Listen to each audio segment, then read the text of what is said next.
Vous écoutez la chaîne 2, il est 12h. Merci de nous recevoir chez vous pour vous informer. Il est 12h à Bamako et c'est l'heure de votre journal Infocité. Mise en onde de Mamadou Diakité, présentation Oumar Enza Traoré. Infocité, le journal de l'info de proximité sur la 95.2. Au sommaire de cette édition, dans le cadre du projet spécial dénommé La chaîne de chez vous, que nous avons entamé depuis lundi dernier, prend fin aujourd'hui. Mais avant, nous irons en commune 1 du district de Bamako dès l'ouverture de cette édition pour vous faire découvrir l'une des confréries aussi discrètes que respectées. Il s'agit de celle des Donzo ou les chasseurs traditionnels. À suivre le reportage dans un instant. Toujours en commune 1, nous vous parlerons des atouts et des potentialités de la dite commune en matière du sport. La commune 1 regorge de beaucoup de clubs et de disciplines sportives. On en saura plus au cours de ce journal. Le gouvernement du Mali a initié depuis le mois dernier un programme de curage de collecteurs et de caniveaux. Le dit programme prévoit 131 113 mètres linéaires. L'opération vise à minimiser les risques d'inondation pendant l'hivernage. Tanavet Sangaré nous fera le point dans ce journal-là. Mesdames et messieurs, c'est donc tout pour les titres. Installez-vous confortablement. Tout de suite, les détails. Dimanche 15 juin 2025, mesdames et messieurs, bonjour et bienvenue dans Infocité. Nous démarrons ce journal avec cette nouvelle. Le gouvernement de la République du Mali a institué une loi interdisant l'utilisation des déchets plastiques. Cependant, cette loi peine à être appliquée et les conséquences de cette non-application se ressentent sur notre environnement en général et sur les cours d'eau en particulier. Face à cette situation, les acteurs de la protection de l'environnement se sont réunis pour y réfléchir sur les voies et moyens d'exercer la police de protection contre les déchets plastiques dans notre pays. La cérémonie d'ouverture de la réunion d'échange s'est déroulée sous la présidence du ministre en charge de l'environnement. Comme annoncé dans les titres, la chaîne 2 en commune 1, difficile donc de se passer de l'état de l'enrôlement de la dite commune. La mairie, dans sa mission régalienne, à travers des sensibilisations, ne cesse d'aller vers les populations afin de les inciter à se faire enrôler. Cependant, 364 342, soit 197 947 hommes et 166 395 femmes, c'est le nombre inscrit sur la liste électorale en commune 1 du district de Bamako. Par ailleurs, la section en charge de l'enrôlement rencontre quelques difficultés. On en sait plus avec Fatou Djabi.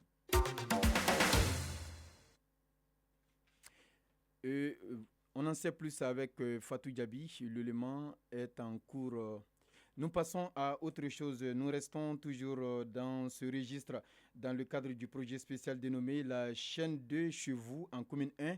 Notre rédaction s'intéresse aujourd'hui à une confrérie aussi discrète que respectée. Il s'agit de celle des Donzo ou les chasseurs traditionnels présentes au Mali, en Côte d'Ivoire, au Burkina Faso et en Guinée. Cette organisation est connue pour transmettre ses connaissances de maître à élève depuis belle lurette. Mais qui sont réellement les Donzo de la commune 1? Comment sont-ils organisés et quelles sont leurs particularités? Élément de réponse dans ce reportage signé Issa Dao. Et nous avons un souci technique pour retrouver ces éléments. Malheureusement, nous allons continuer avec d'autres éléments. Nous sommes en commune 1 du district de Bamako et nous y restons. La commune 1 est une municipalité par excellence où plusieurs disciplines sportives sont pratiquées. En effet, les citoyens de cette commune ont un engouement réel vis-à-vis du sport. Ainsi, la rédaction de la chaîne 2 avec son projet, la chaîne 2 chez vous, a décidé de faire un focus spécial sur les clubs et les disciplines sportives de la commune 1. Le dossier est signé Ibrahima Souri Traoré. Le sport en commune 1, c'est avec plusieurs disciplines et des clubs qui évoluent dans les championnats nationaux. En football comme en basketball, le secteur est de plus en plus sollicité par les amateurs. Clément Douillon, secrétaire général du district 1 de football. Globalement, le football se porte bien. Il y a une soixantaine de clubs à peu près qui sont affiliés au niveau de la Fédération malienne de football, qui participent activement chaque année aux différentes compétitions que le district 1 organise. Au terrain municipal de Djelibougou, debout ou tir mali-angé, c'est toute une panoplie de disciplines sportives qui animent cet espace omnisport. Idrissa Sangaré, sportif. Le sport m'a permis d'avoir une bonne santé. Avant que je ne commence à le pratiquer, j'étais tout le temps malade. Du petit soir jusqu'à la nuit tombée, souvent même le matin, de nombreux citoyens de la commune s'entraînent dans une véritable ambiance olympique. Sidiki Kone, chargé de basketball de l'AS Commune 1. Dans le cadre général, le basket arrive à s'imposer par rapport au football, puisque c'est la discipline la plus facile à pratiquer. Les infrastructures demandent peu et l'âge aussi est un facteur très favorisant, parce qu'au jeune âge déjà, l'enfant peut pratiquer le basket. Omo Koita, capitaine de l'AS Commune 1. C'est une discipline très intéressante, ça a beaucoup d'avantages et puis ça fait vraiment plaisir de jouer. Autre discipline de la chaîne de ce monde des sports, la pétanque, l'athlétisme, le karaté ou encore le handball et le rugby féminin, une toute nouvelle trouvaille dont le club vient d'être récemment créé. Idrissa Sangaré, promoteur du club de rugby Wati Club. Le rugby ici en commune 1 représente beaucoup de choses. Ce sont les hommes qui pratiquent d'ordinaire cette discipline. Mais néanmoins, voir que les dames aussi s'y mettent est quelque chose de prometteuse. Djeneba Traoré, capitaine de Wati Club. C'est le côté loisir, l'aspect solidarité et d'entraide qu'incarne ce sport qui m'a poussé à l'embrasser. C'est amusant. Place à présent à l'haltérophilie avec le président de cette discipline en commune 1 qui nous parle de ce sport. Suleiman Sidibé. Au sein de notre club Yabani Force en commune 1, plusieurs disciplines sportives sont pratiquées, notamment le développé couché, le bras de fer, le kickboxing, le strongman ainsi que la gymnastique. Impossible de terminer notre voyage sportif dans la commune sans parler du sport roi, le football, qui implique la jeunesse, moteur de la consolidation du tissu social. Clément Douillon, secrétaire général du district 1 de football. Nous appelons les jeunes à se réveiller, de faire la pratique du sport pour leur propre santé d'abord. En conclusion, ici en commune 1, les clubs comme les disciplines sportives se portent bien. Néanmoins, tout n'est pas pourtant rose en termes de pratique avec des exigences pour l'amélioration des infrastructures, la formation des formateurs et l'implication de tous pour compétir à l'échelle nationale. Et toutes nos excuses pour ces quelques soucis techniques comme annoncé dans les titres la chaîne 2 en commune 1. Difficile donc de se passer de l'état de l'enrôlement de la dite commune 1. La mairie, dans sa mission régalienne, à travers des sensibilisations, ne cesse d'aller vers les populations afin de les inciter à se faire enrôler.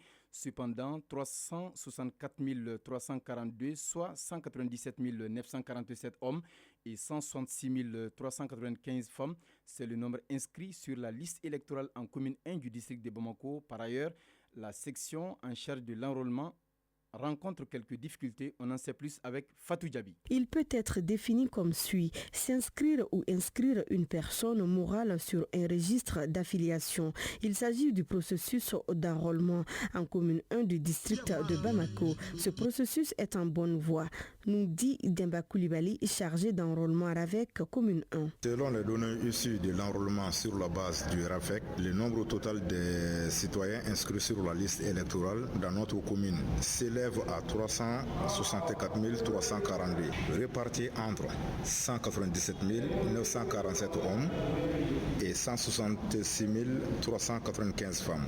Les chiffres sont importants, certes, mais la commune 1 entend mettre tout en œuvre afin que chaque habitant soit enrôlé. Pour cela, les responsables ne ménagent aucun effort. Des efforts importants ont été déployés pour informer et mobiliser les citoyens. À cet effet, des campagnes de sensibilisation ont été menées à travers des émissions radiophoniques locales ainsi que par l'intermédiaire des chefs de quartier afin de toucher l'ensemble de la population de la commune 1, y compris les zones les plus reculées. Atteindre les zones reculées ne freine pas les autorités de la commune. Toutefois, elles rencontrent des difficultés à d'autres niveaux. De Demba Koulibaly, chargé d'enrôlement RAVEC C1. Le processus d'enrôlement des citoyens sur la base du RAVEC se heurte à plusieurs difficultés, notamment en ce qui concerne la disponibilité des documents d'état civil. Un nombre important de citoyens ne disposent pas des pièces justificatives requises soit par ceux qui n'en ont jamais possédé, soit par ceux qui les ont perdus à la suite de sinistres tels que les inondations ou les incendies de domicile. En attendant de résoudre définitivement cette équation, les autorités de la commune 1 invitent tous ceux qui sont en mesure de se faire enrôler à le faire dans les plus brefs délais. La commune rassure quant à la disponibilité des agents en charge du recensement ainsi que de l'accompagnement de la mairie. Nous restons dans ce registre dans le cadre du projet spécial dénommé La chaîne 2 chez vous en commune 1. Notre rédaction s'intéresse aujourd'hui à une confrérie aussi discrète que respectée. Il s'agit de celle des Donzo ou les chasseurs traditionnels. Présente au Mali, en Côte d'Ivoire, au Burkina Faso et en Guinée-Conakry, cette organisation est connue pour transmettre ses connaissances de maître à élève depuis belle lurette.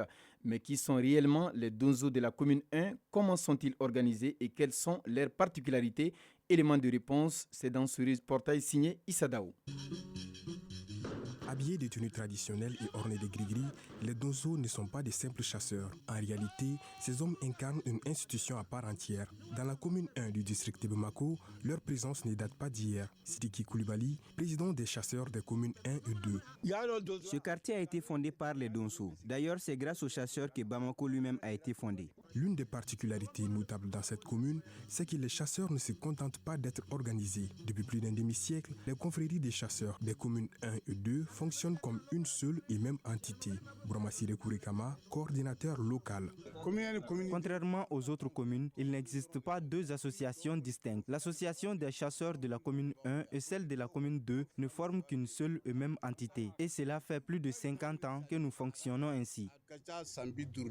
Autre fait marquant, la commune 1 occupe une place de choix dans l'histoire des chasseurs traditionnels. À titre d'exemple, l'actuel président de la Fédération nationale des chasseurs du Mali est originaire de cette commune. Résident à Bankoni, il a été intronisé en septembre 2024. Founé Sissoko, président de la Fédération nationale des chasseurs du Mali.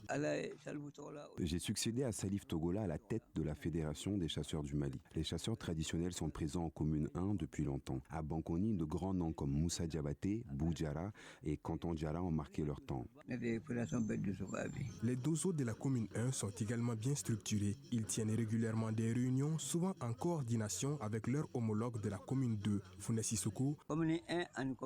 Les Donzo des communes 1 et 2 sont restés unis, comme nous l'ont enseigné nos ancêtres. Chaque premier dimanche du mois, nous tenons une réunion générale à mon domicile. Un registre tenu par notre secrétaire général contient les informations de chaque membre. Et si quelqu'un est soupçonné de malhonnêteté, il est banni à vie.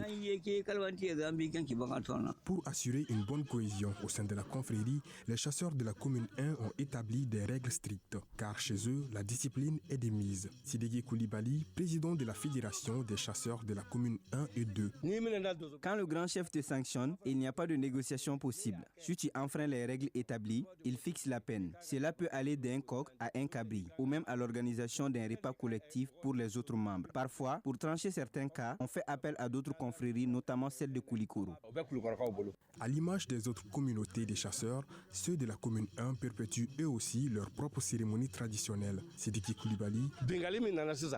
Avant l'insécurité actuelle, le grand chef réunissait tous les Donzo pour des concours de chasse. Au sein de la Fédération nationale, nous avons un lieu de rituel à Tienfala Fougadougou. Chaque année, nous y sacrifions des animaux et prions pour la stabilité du pays. Aujourd'hui, les Donzo de la commune 1 voient plus loin leur ambition. Pour cela, ils plaident auprès des autorités en faveur de la création d'une maison de chasseurs. Sidiki Koulibaly. Une fois achevée, cette maison des chasseurs pourrait devenir un musée dédié à notre tradition. Nous sollicitons sincèrement l'aide des autorités pour concrétiser ce projet.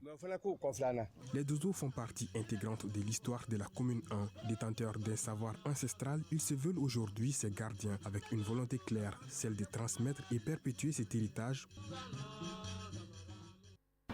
À présent, le tour d'horizon de l'actualité internationale. Et oui, à 12h passé de 15 minutes dans ce studio, nous ouvrons la page internationale de cette édition. En Côte d'Ivoire, parlons de la tension autour du processus électoral. Le PDCI RDA est monté au créneau ce week-end pour dénoncer la radiation de son président Tidjane Thiam de la liste électorale. À Abidjan, dans la capitale économique, ses partisans ont remis une lettre à la commission électorale indépendante exigeant sa réintégration et dénonçant ce qu'ils appellent une manœuvre politique pour écarter les figures de l'opposition. Le PDCI réclame une nouvelle révision de la liste électorale et l'ouverture d'un dialogue politique. Au même moment, l'escalade entre l'Israël et l'Iran se poursuit. Ce dimanche, 10 morts et plus de 200 blessés ont été recensés en Israël après des tirs de missiles iraniens sur Tel Aviv et le nord du pays. En riposte, l'armée israélienne a de nouveau bombardé plusieurs sites militaires et nucléaires à Téhéran. L'espace aérien israélien reste fermé pour le 3e jour consécutif. La communauté internationale s'inquiète face à cette situation. Et pour terminer, aux États-Unis, des dizaines de milliers de manifestants ont défilé hier samedi dans plusieurs grandes villes, notamment de New York à Los Angeles, contre la politique de Donald Trump. Ces manifestants dénoncent les atteintes aux droits des migrants et la répression policière. À Atlanta et à Los Angeles, les rassemblements ont été marqués par des appels à défendre la démocratie. Ce même jour, Trump célébrait ses 79 ans lors d'une parade militaire d'envergure. Voilà, c'est tout pour ce tour d'horizon de l'actualité internationale de ces 12 heures. Retour ici au Mali pour parler des travaux de curage des collecteurs et caniveaux du district de Bamako. C'est une initiative du gouvernement. Le programme prévoit 131 073 mètres linéaires de collecteurs et caniveaux du district de Bamako. L'opération vise à minimiser les risques d'inondation pendant l'hivernage. Notre reporter Tanavet Sangaré a sillonné la ville de Bamako pour constater les travaux suivant son reportage. L'opération de curage des collecteurs et caniveaux se poursuit normalement à travers le district de Bamako. Dans plusieurs quartiers, les habitants trouvent l'initiative salutaire mais demandent plus de suivi. Badjalo Sidibé, habitante de Lafiabougou. Actuellement, le marché de Lafiabougou affiche un tout nouveau visage grâce à cette opération de curage des caniveaux. Abdoulaye Diallo, habitant de Bankoni. Ce qui m'a le plus fait plaisir, c'est qu'ils ont aussi aménagé le marigot qui se trouve à Bangoni Djanginebougou. Abdoulaye Sako, habitant du quartier du Fleuve. Ici, les caniveaux commencent à se remplir petit à petit, alors qu'il y a juste quelques semaines qu'ils ont enlevé les déchets. Mais malheureusement, certains continuent de venir déposer les déchets. Fatoumata Guindo, une gargotière de renom à Bozola, reste pessimiste. Chaque année, après leur passage, la tâche difficile nous revient. Nous sommes dans l'obligation de ramasser la boue et les ordures car le travail reste inachevé. Mahamadou Koulibaly, agent de sécurité. Finalement, les ordures là descendent encore dans les caniveaux. Les principaux axes là, il est curé, mais les autres là. Bourema Silla, citoyen. Ce n'est pas en début d'hivernage qu'il faut curer les caniveaux. C'est plutôt en février ou en mars qu'il faut le faire. Aussi, ils prennent du temps pour évacuer les déchets. A noter que cette opération concerne plus de 131 mètres linéaires de collecteurs qui traversent la capitale. Il faut signaler aussi qu'en plus de ce programme, le gouvernement et la mairie ont aussi lancé une opération de démolition des constructions dans le lit des cours d'eau. Et c'est à Lafiabougou Koda que le coup d'envoi a été donné le 24 mai dernier. En sport, la Fédération malienne de cyclisme a tenu hier son assemblée générale élective à Sibi. À l'issue des travaux, des délégués des différentes ligues du pays ont renouvelé leur confiance au président sortant Sidi Bagayoko pour un nouveau mandat de 4 ans. En football, Coupe du monde des clubs, la compétition se poursuit ce soir aux États-Unis. 3 rencontres seront au programme. C'est la première Coupe du monde des clubs à 32 équipes et l'Afrique est représentée par 4 clubs. Sur le plan national, la 26e et dernière journée du championnat national prendra fin ce dimanche avec 3 rencontres en simultané à partir de 16h30. Le Stade malien champion recevra son trophée de champion. Toujours en sport, nous parlons de la finale de la 10e édition de la Coupe du DECAP de Bozola. Le groupe scolaire Inemassa Sissé s'est imposé en battant le groupe scolaire Koleba Samake par le score de 2-1. L'événement sportif s'est déroulé sur le terrain des 11 créateurs de Nyarila. Le résumé de la rencontre, c'est avec Arunaki Adameli. Ce tournoi organisé par la direction du Cap de Bozola a vu compétir toutes les équipes de la commune 2 du district de Bamako. Cette finale a opposé le groupe scolaire Inemassa Sissé de Nyarela en rouge à celui de Koleba Samake de la zone industrielle en bleu. Score final 2-1 en faveur de l'équipe de Nyarela. Ishaka Fomba, entraîneur de Nyarela. Je remercie d'abord les DCAP pour l'organisation de cette coupe qui est une cohésion sociale. Et je remercie aussi l'organisation et tout le corps professoral des Cap de Bozola. Et vivement l'année prochaine. Le but de ce tournoi est de rassembler les élèves autour du football. Madame Kamara Kourotumukone, directrice du Cap de Bozola. C'est fait pour réunir les élèves des différentes écoles pour une entente, une cohésion. Comme le dit généralement le sport, c'est fait pour réunir les différentes ethnies, les cultures. Étaient présents à cet événement les 13 chefs de quartier de la commune 2 venus encourager les deux équipes. Bois Sempara, parrain. En tant que père et grand-père de ces enfants qui sont en train aujourd'hui de jouer au football, et que moi de mon temps aussi, j'ai joué au football. Donc ce n'est plus un simple jeu, c'est devenu très important et très sérieux. Et là, il faut remercier maintenant le Cap de Bozola d'avoir songé, d'avoir pensé à rassembler tous ces enfants-là pour une compétition bien précise. Au terme de cette deuxième édition, les deux équipes ont reçu des enveloppes symboliques et le gagnant a remporté la coupe et un ballon.